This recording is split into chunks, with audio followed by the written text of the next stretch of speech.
I finally just got 3 stars on the Professor X saga right here. Nimrod. Heroic is what I just completed.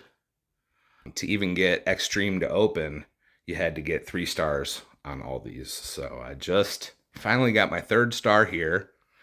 So I'm going to show you the team I used. There we go. This is the team that I won with. This was the surprise. Hela, not just Hela, but Hela as a striker. Hela is actually extremely strong as far as her damage. See this, her damage 585. I was surprised. Epic campaign. Professor Xavier Saga. Nimrod. Heroic. Nimrod 1/2. And here are the enemies.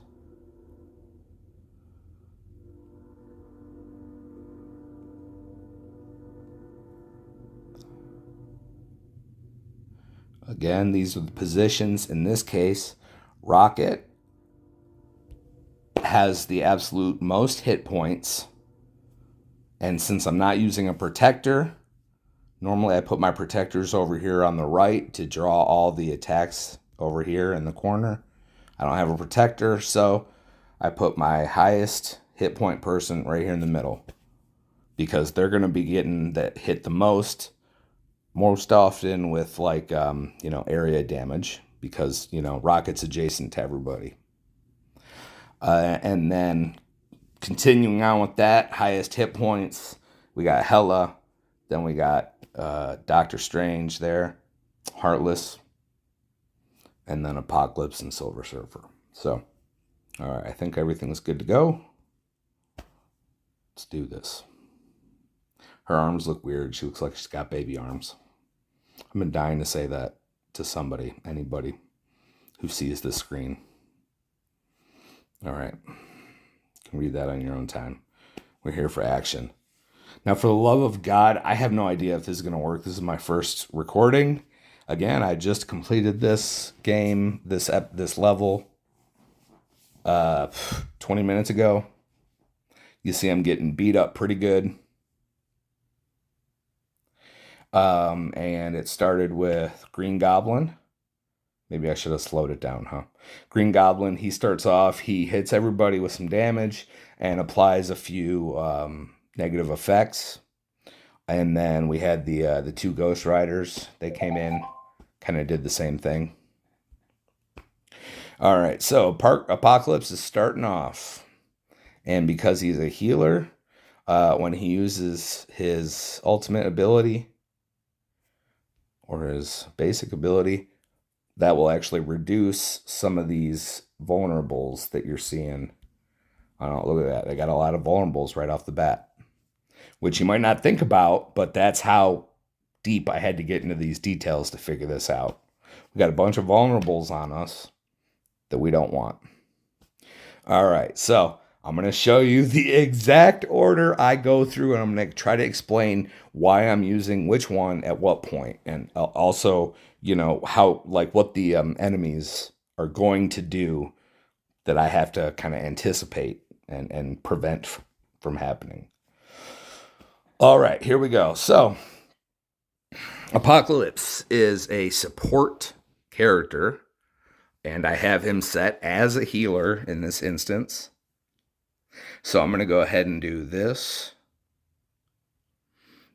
And you can read that there. Main thing here that kind of helps out is the trauma, bleed, and slow. Considering how they started us out, this is a great way to start them out. All right. And then that also made Apocalypse empowered. So he gets to go ahead and hit again. That first attack, that ultimate, doesn't matter who you target because it gets everybody. But I'm going to go ahead and, for now, focus on Iron Patriot.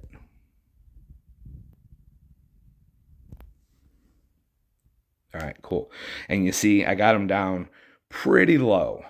If Apocalypse was another rank up, maybe, sometimes, you know how that works. You rank up, you get a diamond, and he still ain't making a difference. But anyways, might kill him. But I anticipated this. I knew. Okay, so now we got Silver Surfer. We're going to go ahead. We're going to use his ultimate. You might not be able to see it, but Green Goblin there, he's got charged. He's got 3 charges. What does that do? That means when he's charged, every time you attack, he's going to go ahead and throw an extra attack. Kind of like Gambit, but Gambit isn't charged to throw those extras. He just does it. Green Goblin, as long as he's charged, he's going to keep throwing little attacks.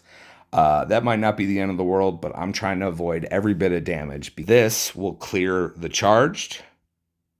And, again, it's going to attack everybody. Do some damage on everybody. Good. Iron Patriot out of the picture. At this point, if Iron Patriot were still alive, he'd go ahead and do his. It would be probably about his turn now, and he'd blast us. Wouldn't necessarily kill any of us, but again, it would do enough. It would do a good chunk of damage that would definitely derail this. Green Goblin, he has some vulnerables. Doctor Strange Heartless here is a striker, which means he'll throw in an extra attack.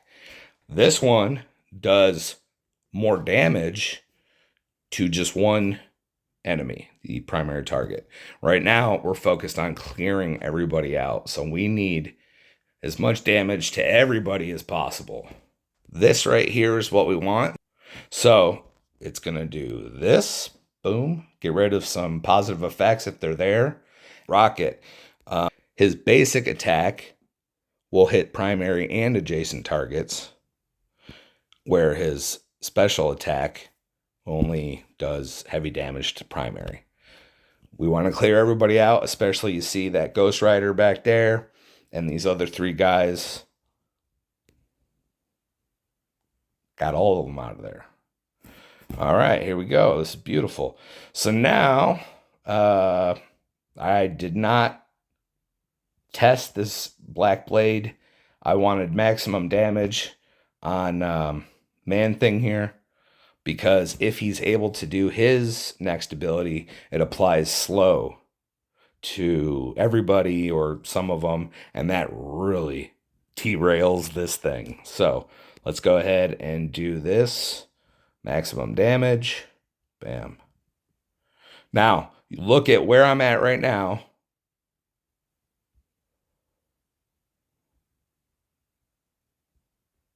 Hold on. I'm letting them do their thing. Okay. So before those 2 attacks, everybody's health was better, obviously, but we weren't really dealing with too many negative effects. So now that just happened. That's fine. We're all right. We're in good shape still. I'm not mentioning every enemy because throughout this strategy, some of them are just taken care of. Right now, the main problems we got, or the main enemies that we want to be concerned about. Iron Patriot is about to attack us. He's going to do a pretty good blast. I'd kind of like to prevent that blast. But Lizard is about to taunt and get a lot of buffs, and then he just turns into, like, you just sink so much damage into him that it gives all the other enemies a chance to really whittle you down. So as much as I'd like to go ahead and knock out Iron Patriot, I'm going to go ahead and preemptively mess up Lizard with these seismic sands.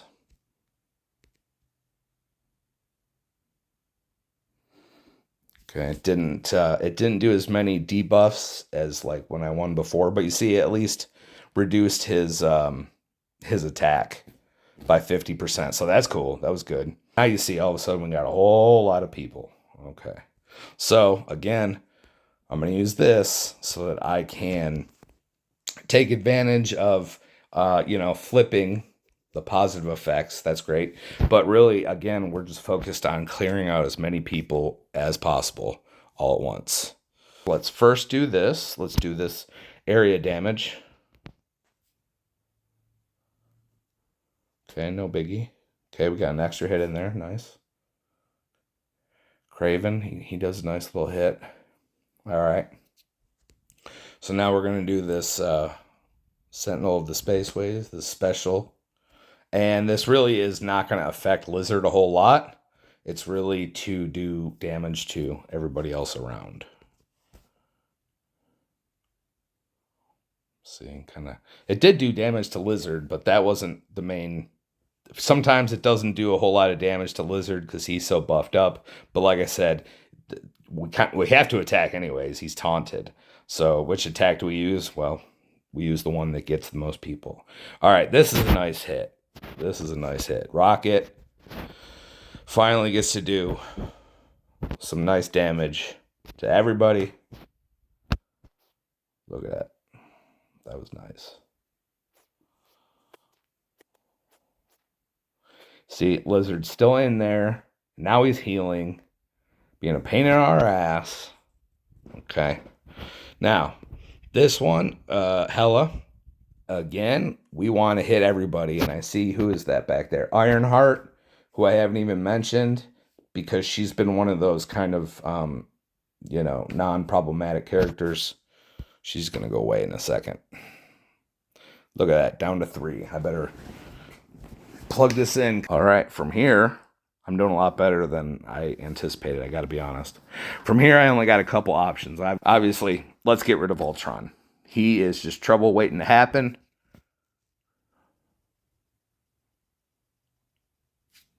But not anymore. All right, there's Iron Patriot. Iron Patriot is our main issue at this point. We're not out of the woods. I'm looking better than I anticipated health-wise. But you see, with all these debuffs on us, this is, who knows? All right, but I am feeling pretty good about this. Nice. Silver Surfer, he just got rid of his debuffs. Well, oh, yes, and this is beautiful. And I think this might be the game. So, all right, Doctor Strange, Heartless, is attacking at full strength. We don't have to worry about the reduced attack, like I mentioned before. Beautiful. Attack all enemies for 300 damage. Great. 50% damage per positive or negative effect on self. That means we're going to be doing, look, 9 times 50%. That's going to be, 450% on top of the 300%. It's unavoidable, which means that leaders evade isn't going to matter. And for the love of God, let's see what happens.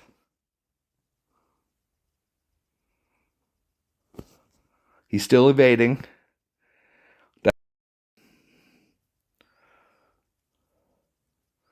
Now I can use this primary target, heavy attack. Bam. Oh my God. And that was actually even easier than the first time I did it, because now I know what to do. And again, I tried so many combinations. Really, a lot of these level 105s. That's the point I was getting to. Once I introduced Apocalypse, and he was actually only at level 100, then I started having kind of different results. I don't want to say better results, but different results. And, I realized that him and Ultimus, really, they're not compatible. Ultimus is looking for the enemy to have lots of buffs. And the more buffs the enemy has, Ultimus can do more damage per buff. Well, Apocalypse, the first attack he gets, it attacks everybody, and it applies trauma and all kinds of other bad effects. So then, which is awesome, but then Ultimus comes right after him, and he's like, oh, well, I don't really have any buffs that I can beat up on. And so you either waste one of his, special or ultimate attacks, or you just go ahead and use his basic ability. Anyway, the point is, Apocalypse, Ultimus, not compatible. I was using Ultimus for a while, but it was Apocalypse that changed the game. And then also, actually, instead of Rocket, I was using ancient one at the time. Ultimus was kind of throughout, in and out. He was a hard one trying to. Sometimes it works with his ultimate ability, but sometimes it's just that, it took a lot of trial and error to get to this point. So I'm not using protectors here. I was having the hardest time with protectors. They never seemed to really do anything. And then I realized they were always getting dazed.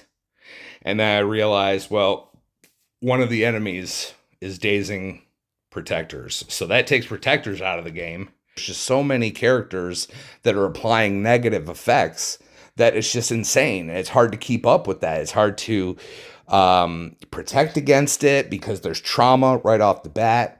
It's hard to get rid of it because of the trauma. It's just tough with all the negative effects. So finally, I'm looking at all these who can do the most damage. And I had Hela as a healer. Usually I have Hela, just regular games, I have her as a skirmisher. Right? But for this particular one, I had her as the healer. Because she's quick enough. And, I used her ultimate and then her basic, which activate passive healer abilities. But again, I started trying to figure out, okay, I need to start subbing in other blasters and or brawlers. Looking at Punisher, Ultimus, whatever. You just whatever combination. A lot of times I flip flop my brawlers and blasters. I flip flop them as far as their ISOs. Some blasters I'll set them as strikers, so they just do more damage more often. And then some brawlers, for instance, like Sabretooth is a good example. I might set as a raider, or Omega Red, for instance, I might set as a raider, because, they just, all their attacks seem to do splash damage, group damage, primary plus adjacent, if not all. I can't think of writing it, but you get what I'm saying. That's all right. One of the nice things about Hela, if you haven't watched my other videos, one of the reasons she's such a reliable character is actually because she is constantly summoning that little Asgardian guy. And he actually draws a lot of fire. He draws a lot of attacks away from our main characters. And every time he does get attacked and then dies, Hela heals a little more. So she's kind of self-healing because her little minion is constantly dying. That's one of the huge bonuses of Hela. Honestly, having that sixth little character there drawing attacks away from your main characters, whenever you're able to finally get Hela or boost her up, she's always going to be a really nice addition. I mean, I don't know why she's not considered legendary. She's a goddess, right? Like, that's pretty legendary to me.